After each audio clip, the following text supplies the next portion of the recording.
Welcome in, everyone, ready for another deep dive. Today we're really getting into some fascinating stuff, exploring chapters 7 through 12 of the Bhagavad-Gita. These chapters are where things get really interesting for sure. Right, we're talking the very nature of the divine, the illusion we all live in, and even paths to liberation. And to set the scene, imagine ancient India, a battlefield, but also this moment of profound spiritual crisis for Prince Arjuna. About to fight his own family. Talk about a dilemma. No kidding. Yeah. And it's right there that his charioteer, Krishna, reveals himself as something far more. In fact, as the supreme god himself. You're not just any chariot driver, haha. And then in these chapters, it's like Krishna really lays it all out there, but he does it in this really incredible way. He does. It's not just, hey, I'm God, done. He uses these incredibly vivid, almost metaphorical descriptions. It helps make his all-encompassing nature a little easier to, well, grasp, even if just a little. Totally. So instead of us trying to list out everything he is, could you give us an example of one of these metaphors, something that really struck you? There are so many. But one that always sticks with me is when he says, he's the strength of the strong, yet free from desire. Wow. Right. To be the source of all power, yet completely unattached to it, makes you really examine what we're all striving for down here, doesn't it? It really does. It's so easy to get caught up in chasing after things, thinking that's where happiness comes from. Absolutely. And Krishna is trying to show us there's another way. And a big part of that is understanding that this way most of us see the world, this attachment to all the material stuff. It's actually an illusion. He calls it Maya. Okay, Maya. Now that sounds like something straight out of a movie. It does a bit, doesn't it? It does. So break it down for us. What is this Maya, this illusion, and how's it keeping us trapped? Well, imagine the most intense dream. Emotions feel real, everything feels real, then you wake up, poof, gone. That's kind of how Krishna describes our attachment to this world. It's like a dream, temporary, this illusion, Maya. We get so caught up in it, we forget about what might be beyond, about what's really real. Okay, so if we're all basically living in this dream state, how do we wake up? How do we break free from Maya, from this cycle of suffering, of death and rebirth? That's where these chapters get really practical, actually, because Krishna outlines different paths to liberation. So we're talking about these paths to liberation. Yeah, he talks about karma yoga, which is the path of selfless action, right? Okay. And then there's jnana yoga, the path of knowledge. But then the one that really takes center stage in these chapters, the one Krishna seems to emphasize most, is bhakti yoga. Bhakti yoga, the path of devotion. You know, I have to admit, that word devotion always makes me think of something kind of intense. Like, what does it really mean to be devoted to Krishna, you know? It's a good question, and it's easy to misunderstand. Because it's not about blind faith or just going through the motions of rituals. It's really about cultivating a relationship, a real, deep, loving connection with Krishna. It's about this total surrender, this complete faith in him. Like, imagine trusting someone so completely, so totally that you're no longer afraid. You're not weighed down by worries anymore. That's the kind of peace, the security Krishna's offering to those devoted to him. You know, when you put it that way, it really does sound kind of freeing, but how does that actually play out, this devotion? Like, how do we live that in our everyday lives? And that's the beauty of bhakti yoga. It's not about, like, escaping from the world or anything. It's about transforming how we experience this life right here, right now. And Krishna's very practical about it, actually. He gives us these specific things we can do, things to incorporate into our lives, like chanting his names, meditating on his form, even the food we eat, offering it to him. So these practices, they're not just empty rituals. It's really about deepening that connection. Exactly. Like, at nurturing any relationship, the more we connect with Krishna, the more we get to know him, experience his presence. Makes sense. But what about those who, I don't know, struggle with this idea of a personal God, or people who follow different paths? That's actually something the Gita addresses head on. Krishna describes different types of people who don't surrender to him, but it's not about judgment. Oh, right. I remember those parts. It's where he talks about, like, the grossly foolish, the lowest of mankind. Some of it's kind of harsh, to be honest. Yeah, it can sound pretty intense if you take it literally, but remember, the whole Gita is coming from a place of profound compassion. It's more about helping us see the obstacles that keep us from, realizing our true selves. So what are those obstacles then? What keeps people from connecting with Krishna? Well, some get so caught up in the material world and just, like, chasing pleasure, success, all that stuff, that they totally miss the spiritual side. So wrapped up in the game, they forget there even is a game. Exactly. And then there are those who might be super successful, at least outwardly, but they're missing that inner compass, the thing that points us towards our true potential. They've forgotten the purpose of being human is to revive that connection to the divine. Running on autopilot. Yes. And Krishna talks about those who get lost in just the intellectual stuff, studying scriptures, debating philosophy, but missing the essence. Stuck in their heads, not their hearts. Exactly. And then, of course, there were those who just flat out reject any idea of a higher power. So is Krishna saying there's no hope for these folks? Like they're doomed? Not at all. Krishna's compassion is boundless. He says even those who do the most, say, ungodly things can still find liberation. It's never too late to turn toward the divine. Okay, that is reassuring. So no matter where you're at on your journey, Krishna's love is there. Absolutely. And he gives very practical advice on cultivating that connection.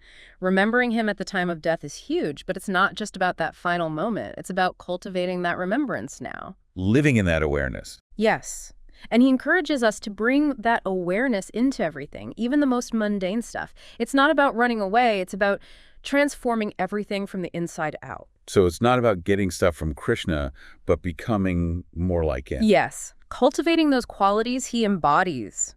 Equanimity, freedom from attachment, unwavering faith. This isn't just like wishful thinking. They're natural outgrowths of devotion. Like watering a plant, it naturally grows. You can't force it. Exactly. And as we cultivate those qualities, we start to experience what liberation really means. We find peace, fulfillment that doesn't depend on what's happening around us. That's something we all crave, that inner peace that can't be shaken. For sure. And Krishna assures us, when we surrender, we don't carry those burdens alone anymore.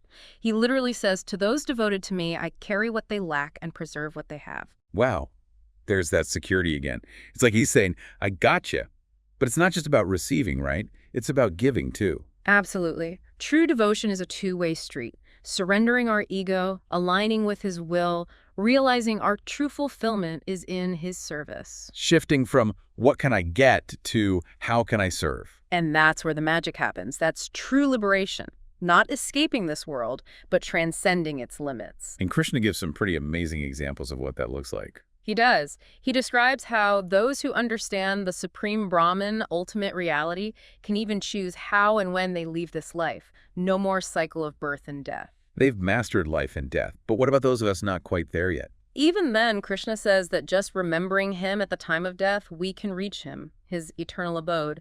No matter what, there's a path through his grace. That's a beautiful message. Never too late, never impossible. It is. And to help us grasp just what we're connecting with, he gives these mind-blowing descriptions of his divine opulence, his vaputis. Yes. Like where he describes himself as the sun, moon, Himalayas, the Ganges. It's like he's saying, look around, I'm right here. Exactly. Not some distant figure, but the essence of everything, just in countless forms. And in chapter 11, he actually reveals this universal form, the Vishvarupa, to Arjuna. What a moment.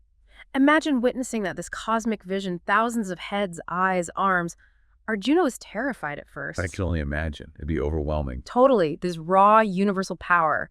But then his perspective shifts, and he sees the beauty, the wonder of it all, realizing even that is Krishna's love. Seeing the divine in everything, even what seems scary at first. And that's what brings Arjuna to surrender.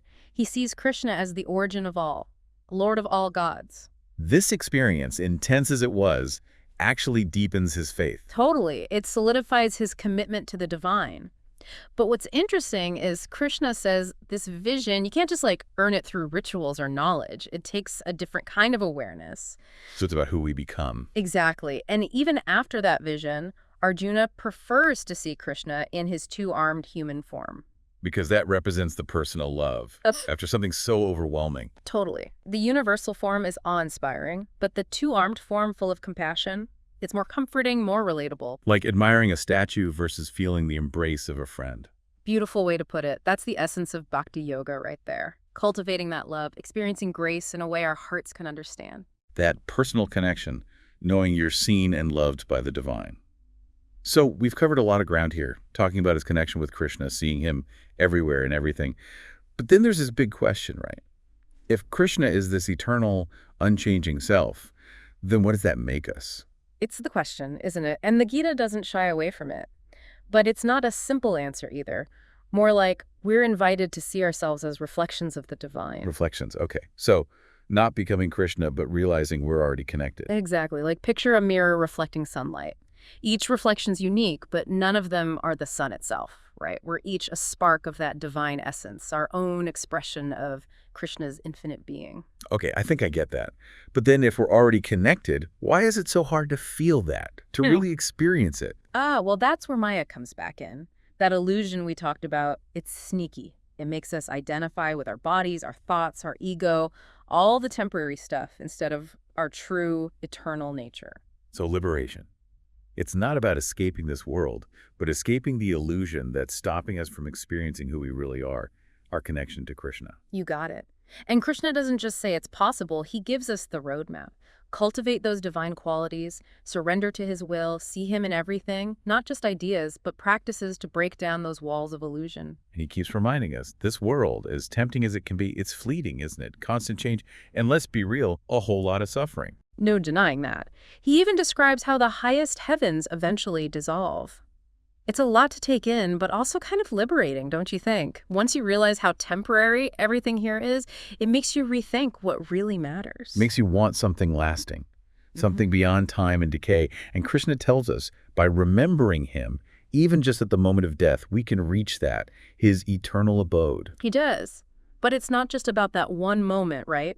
Imagine living your whole life with that same awareness, that connection to Krishna. It's not escaping this world, but experiencing it from a place of deep peace, true understanding. Living from that place of connection would change everything. Totally.